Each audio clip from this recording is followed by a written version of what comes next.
अब रुख करेंगे मध्य प्रदेश का। मध्य प्रदेश में विदेशी निवेशकों को लुभाने के लिए मुख्यमंत्री डॉक्टर मोहन यादव जर्मनी और लंदन जाने वाले हैं। मुख्यमंत्री पद संभालने के बाद डॉक्टर मोहन यादव की यह पहली विदेश यात्रा होगी। मुख्यमंत्री 24 नवंबर को भोपाल से रवाना होंगे और 30 नवंबर तक विदेश यात्रा पर रहेंगे।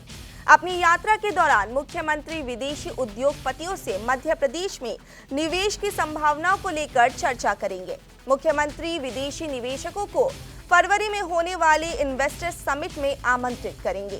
रीवा सागर के बाद 7 दिसंबर को नर्मदापुरम में संभाग स्तरीय इंडस्ट्रियल कॉन्क्लेव होने जारी है। इस संदर्भ में मध्य प्रदेश के मुख्यमंत्री मोहन यादव ने कहा कि दिसंबर महीने में होशंगाबाद जिले में हमारा संभागीय स्तरीय निवेशक शिखर सम्मेलन होने वाला है, जिसके माध्यम से बड़े पैमाने पर निवेशकों को इस क्षेत्र से जोड़ते हुए हम प्रदेश की बेहतरी के लिए काम करने वाले हैं।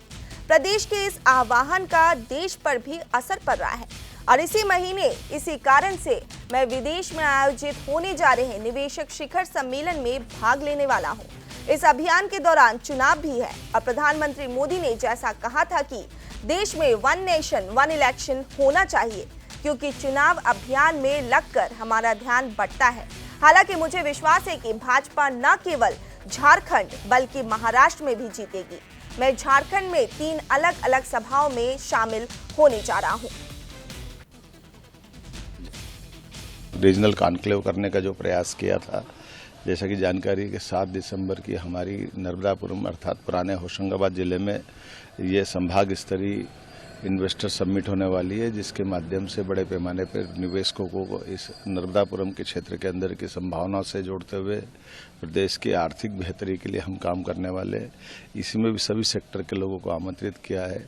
आईटी से लगा करके हेल्थ, एजुकेशन, टूरिज्म या हेवी इंडस्ट्री, एमएसएमई या लघु कुटीर उद्योग, सभी प्रकार के उद्योग धंधे बढ़ा करके हमारे राज्य के लोगों के लिए जैसा जीवन बेहतर हो सकता है उस पर हम लगातार काम कर रहे हैं। मुझे इस बात की प्रसन्नता है कि प्रदेश के इस आह्वान का देश पे भी असर पड़ रहा है और इसी महीने इसी कारण से मैं विदेश भी जाने वाला हूं, जब भविष्य में फरवरी में होने वाली इन्वेस्टर समिट जो ग्लोबली होगी उसके लिए भी तैयारी कर रहे हैं। कुल मिलाकर के प्रदेश में बेहतर आर्थिक वातावरण बने, बेहतर अवसर लोगों को मिले और यहाँ का जो बौद्धिक क्षमता वाले हमारे युवा मित्र हैं उनको बाहर नहीं जाना पड़े, उनको यहीं काम मिले, इस दिशा में सरकार लगातार प्रयास कर रही है। मुझे इस बात का संतोष है कि इस अभियान के दरमियान ही चुनाव भी है और जैसे यशस्वी प्रधानमंत्री ने सही कहा कि 1 नेशन 1 इलेक्शन होना चाहिए, क्योंकि अब हम अपने इन चुनाव के अभियान में लग करके हमारा समय भी हम एक तरह से ध्यान बढ़ता है, लेकिन फिर भी मुझे पूरा भरोसा है यशस्वी प्रधानमंत्री के नेतृत्व में हम न केवल झारखंड जीतेंगे बल्कि महाराष्ट्र भी जीतेंगे और बुधनी और विजयपुर दोनों उपचुनाव भी हम जीतेंगे। मैं आज स्वयं झारखंड के 3 अलग अलग सभाओं को लेने जा रहा हूं, जिसमें देवघर जय बाबा ज्योतिर्लिंग के रूप में विराजमान है। इसी प्रकार से 3 सभाओं करने के बाद रात्रि तक मैं ग्वालियर होते हुए विजयपुर पहुंचूंगा।